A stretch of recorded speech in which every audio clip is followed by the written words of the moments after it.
Okay?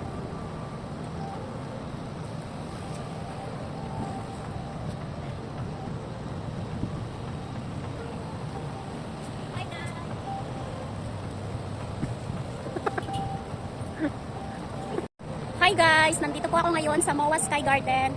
Ayan, nandito kami. Ito na yung bagong pasyalan. Diba? Wala gaanong tao dahil maaga pa nga. So, kami muna yung tao dito. Diba? Maganda mamasyal dito pag hapon or pag gabi kasi maraming pailaw. Tsaka ayan, marami ng upuan. Buti nga ngayon pagpunta namin dito wala gaano ulan. Ambon-ambon lang pero mahina. Ayan! So, hi!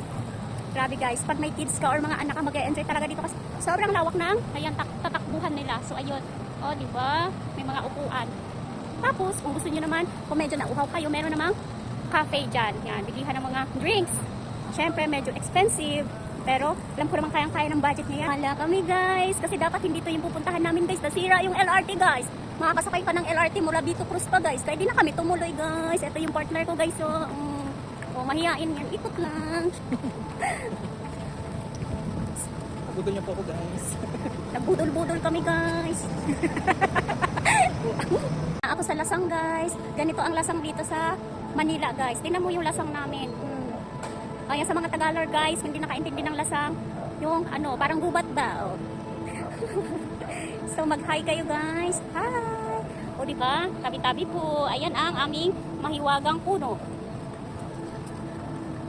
So ayun, nag-relax muna kami dito sa lasang guys kasi medyo makulimlim ang panahon pero mainit. So ayan, maraming halamarns dito, halamarns and puno-arns sa kahuyarns. So maglalaro ang person for today's video guys. Nandito ako sa MOA Sky Garden dahil matagal ko na talagang pinapangarap itong makapag-play dito sa kanilang playground. Ang bango, amoy kape. Masarap na kape, mahal na kape, yan yung naamoy ko dito. So guys, kung may mga anak kayo, ayan, ang palaruan. O diba, sobrang majingay pala dear. At eto naman yung seaside view. Ayan, nakasakay na ako dun sa Ferris wheel. Hindi ko alam kung ilang taon na. So ganyan na yung view dito ngayon guys. Pag nandito ka sa may taas ng MOA Sky Garden. Ayan, ongoing ang kanilang construction. So, hello mga fans! Ambisyosa, Speedway fans. Ang fans ko dito sa likod, o di kakatang naghimo dito sa dagat. So, hi! Hello everyone! Welcome to my vlog! My vlogger is live!